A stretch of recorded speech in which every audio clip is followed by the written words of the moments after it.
You've probably heard the expression, don't throw out the baby with the bathwater. And I think it's also important to throw out the bathwater, to follow through with that expression regularly.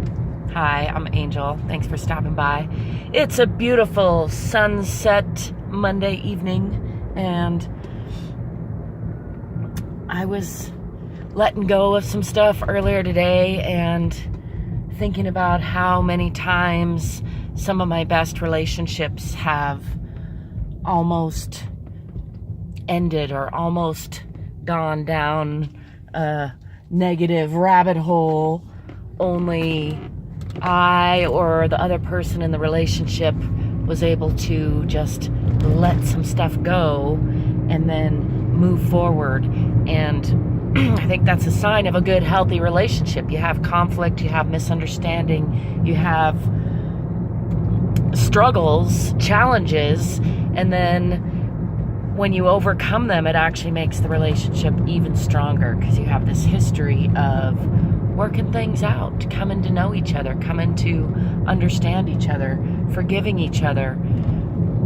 And sometimes that adds up to too much, and you go, you know what, this relationship is not worth what it's costing me, and that's okay too. I think it's important in those cases to not negate all the positive you got from a relationship, but to recognize, hey, this is no longer serving me. I got whatever I needed to get. I've learned my lesson that I had to learn from this relationship, and so now I'm ready to let this relationship go and move forward. And then conversely, there are relationships where we get opportunities to really work on kind of reoccurring patterns, which are the things that we all have to work on. Anytime you find that there's a reoccurring pattern, that's usually a sign that there's an opportunity there for you to grow, for you to learn. Excuse me. And the best relationships allow us to cycle through some of those things and actually grow, so that it's not just repeating the same patterns, the same cycles over and over, but is growing over time. And when that happens, I think we come to really appreciate that relationship, the person that we're having that relationship with, all the more, and it becomes easier on some level to move forward from that context when you do have conflict, when you are feeling like, screw this relationship, this isn't what I want, I'm gonna end it.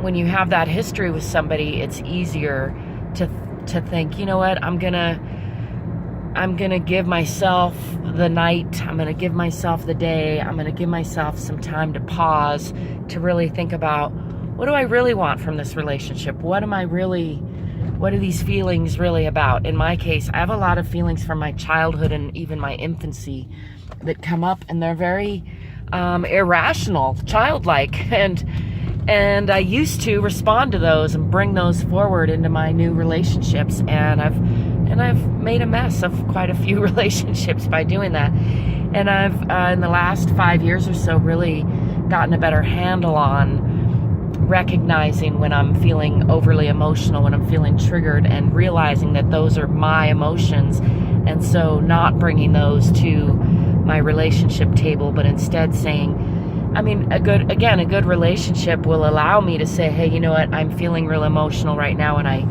I want to talk to you about this, but I recognize that I'm triggered, and so I'm gonna request that we talk about this at another time when I'm less emotional. And that usually works out pretty good. I'm finding then, if it's a healthy relationship, which I'm lucky enough to have a couple of those good friends and family relationships that will give me that, will allow me that, will give me some forgiveness if I'm reactive or hostile, overly emotional, and let me come back when I'm less emotional and talk about it, express what was going on, kind of understand a little bit more about me and what triggers me and why I react the way I do, and not own that for me, not blame themselves or me, but just kind of witness that and allow me to go through it and grow from it.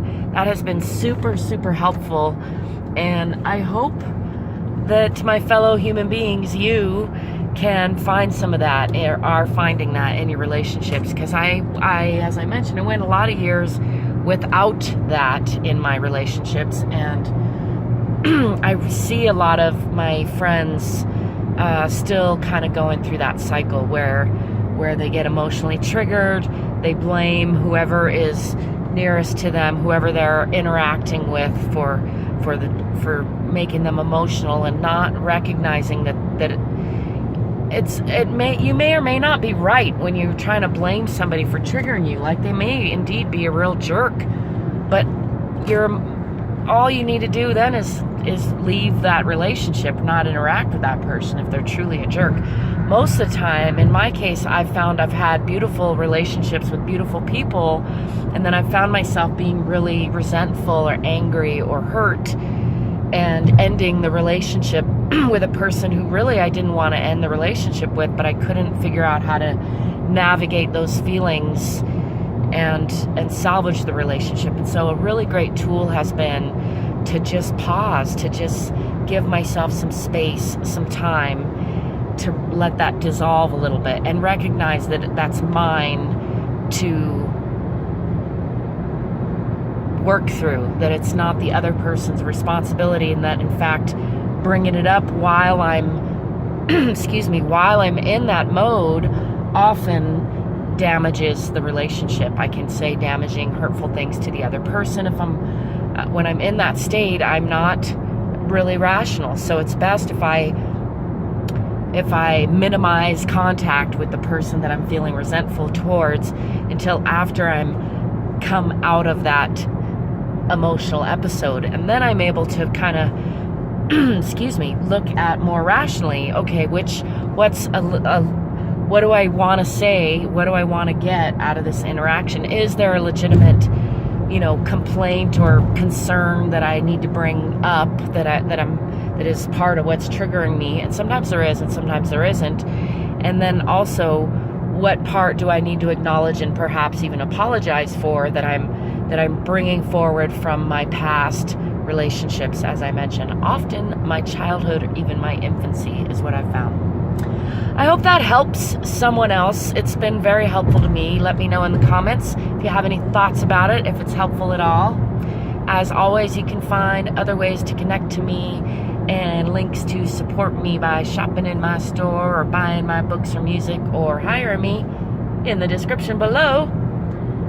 I'm on my way to band practice. I'm running a little late. That's why it's a little past sunset. Plus, it's getting later, something like that. The sun's going down sooner. That's what I mean. It's getting to be later in the year. It's a good thing, because that means snowboarding season is right around the corner. Happy to be going to band practice, though. I haven't been playing much music lately, and I'm feeling that amiss about it. So I'm happy to be getting back on track. I hope you give me a thumbs up and subscribe to my channel if you haven't already. Excuse me, I still got this frog in my throat. I gotta get it out of here before I go sing. As always, until next time, I wish you peace, prosperity, positivity, playfulness, love, lightheartedness, laughter. And I hope you don't forget to drive forward.